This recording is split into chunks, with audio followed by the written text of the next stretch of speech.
Assalamualaikum warahmatullahi wabarakatuh.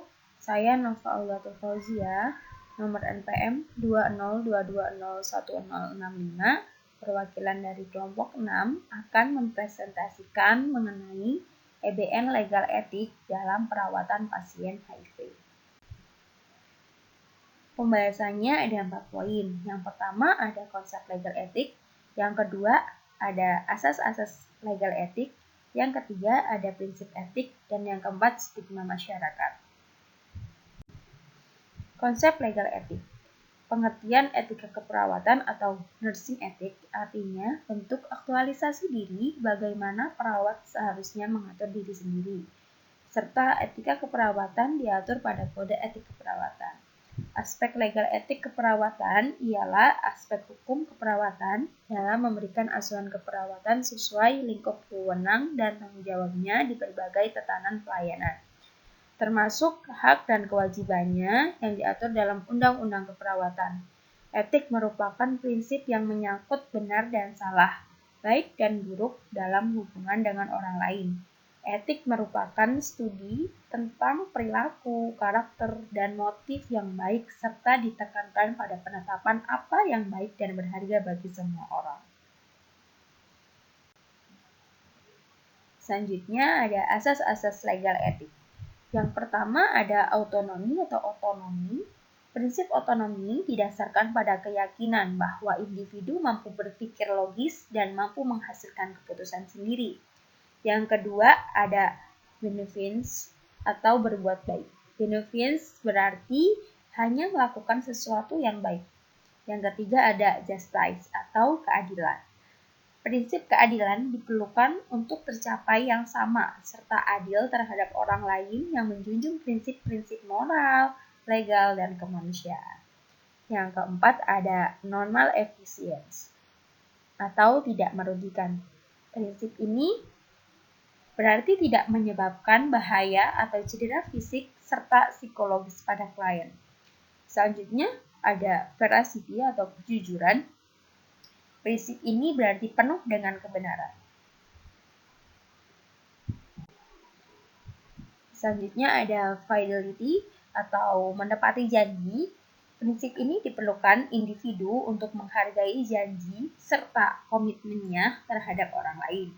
Perawat setia pada komitmennya dan menepati janji serta menyimpan rahasia pasien. Selanjutnya ada confidentiality atau kerahasiaan. Aturan dalam prinsip kerahasiaan adalah informasi tentang klien harus dijaga privasi klien. Segala sesuatu yang ada pada dokumen catatan kesehatan klien hanya boleh dibaca dalam rangka pengobatan klien. Selanjutnya ada accountability atau akuntabilitas. Akuntabilitas merupakan standar yang sempurna bahwa tindakan seorang profesional dapat dinilai dalam situasi yang tidak jelas atau tanpa terkecuali. Selanjutnya ada informed consent, yaitu persetujuan yang diberikan oleh pasien dan atau keluarganya atas dasar penjelasan mengenai tindakan medis yang akan dilakukan terhadap dirinya dan resiko yang berkaitan dengannya. Selanjutnya ada prinsip etik. Prinsip etik yang harus dipegang oleh seseorang, masyarakat, nasional, dan internasional dalam menghadapi HIV/AIDS adalah yang pertama ada solidaritas. Secara bersama-sama membantu meringankan dan melawan ketidakadilan yang diakibatkan oleh HIV/AIDS. Selanjutnya ada empati, yaitu ikut merasakan penderitaan sesama termasuk ODHA dengan penuh simpati, kasih sayang, dan kesediaan saling menolong. Dan yang ketiga ada tanggung jawab. Bertanggung jawab mencegah penyebaran dan memberikan perawatan pada ODHA. Stigma masyarakat. Di berbagai negara dan masyarakat, stigma berhubungan dengan HIV dan menghasilkan diskriminasi sangat membahayakan, seperti sebuah penyakit sendiri, ditelantarkan oleh pasangannya dan atau oleh keluarganya, penghujatan sosial atau lingkungan, atau disebut juga dengan ostracism. Kemudian kehilangan pekerjaan dan kekayaan, penolakan atau pengucilan dari sekolah, atau disebut juga dengan eksklusin. Kemudian kekurangan perhatian dan dukungan dan keselarasan. Stigma AIDS lebih jauh dapat dibagi menjadi 3 kategori. Yang pertama ada stigma instrumental AIDS, yaitu refleksi ketakutan dan keprihatinan atas hal-hal yang berhubungan dengan penyakit mematikan dan menular. Yang kedua ada stigma simbolisis AIDS, yaitu penggunaan HIV/AIDS untuk mengekspresikan sikap terhadap kelompok sosial atau gaya hidup tertentu yang dianggap berhubungan dengan penyakit tertentu. Yang ketiga ada stigma kesopanan AIDS, yaitu hukuman sosial atas orang yang berhubungan dengan isu HIV/AIDS atau orang yang positif HIV. Selanjutnya ada analisis dari kelompok kami, yaitu terdapat peningkatan prevalensi HIV/AIDS maupun jumlah pasien mendapatkan diagnosis HIV/AIDS di Indonesia. Sangat disayangkan, diagnosis ini seringkali dikaitkan dengan stigma bahwa penyakit ini menular secara seksual. Walaupun banyak kasus yang tidak demikian adanya, satu-satunya penyikapan khusus di internal tenaga medis terkait HIV/AIDS sebagai upaya pencegahan rantai penularan adalah aspek proteksi diri petugas medis dan aspek sterilisasi alat kesehatan. Dapatkah informasi medis HIV/AIDS diberikan kepada perusahaan tempat bekerja pasien? Terkait sebuah informasi medis, asuransi hanya dapat membuat kebijakan dan ujungnya adalah memutuskan membayar, yaitu menyetujui atau tidak membayar atau menolak klaim yang diajukan.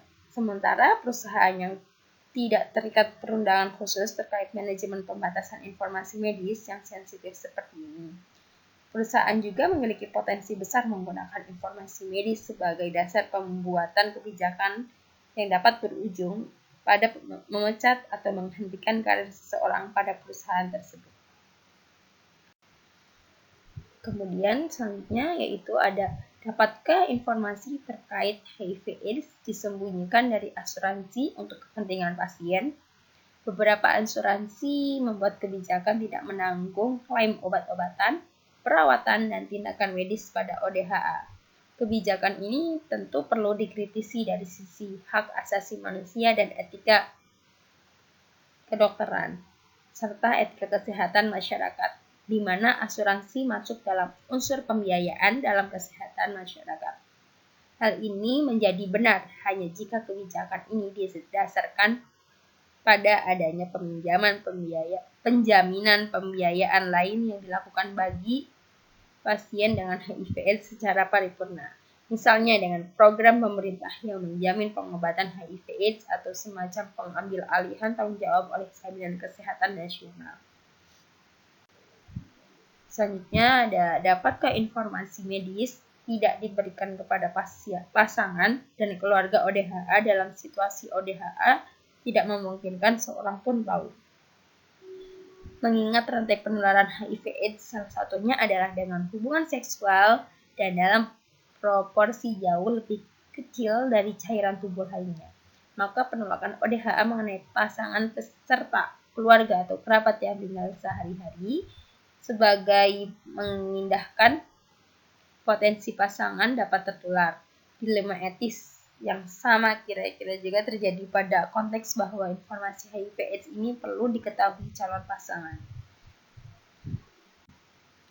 Kesimpulannya, yaitu etik merupakan prinsip yang menyangkut benar dan salah, baik dan buruk dalam hubungan dengan orang lain. Etik merupakan studi tentang perilaku, karakter, dan motif yang baik serta ditekankan pada penetapan apa yang baik dan berharga bagi semua orang. Secara umum, terminologi etik dan moral adalah sama. Etik memiliki terminologi yang berbeda dengan moral. Bila istilah etik mengarahkan terminologinya untuk penyelidikan filosofis atau kajian tentang masalah atau dilema tertentu. Sedangkan moral mendeskripsikan perilaku aktual, kebiasaan, dan kepercayaan sekelompok orang atau kelompok tertentu. Sarannya, menurut kami menggunakan kosakata bahasa yang digunakan oleh peneliti sudah baik. kami dapat mudah memahami isi dari jurnal peneliti.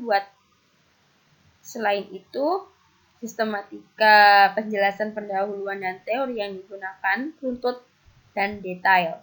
Data-data yang digunakan peneliti juga sangat relevan dengan masalah yang diteliti dan dituliskan secara jelas sehingga kami dengan mudah memahami penjelasannya. Data-data yang digunakan peneliti juga sangat kuat mendukung kesimpulan yang didapatkan oleh peneliti. Dengan membaca jurnal tersebut, kami dapat menangkap jelas apa yang disampaikan peneliti, yaitu mengenai tinjauan etik diagnosis HIV/AIDS pada pihak ketiga. Sekian presentasi kami. Kurang lebihnya kami mohon maaf. Bila ada pertanyaan, silahkan ketik di kolom komentar. Assalamualaikum warahmatullahi wabarakatuh.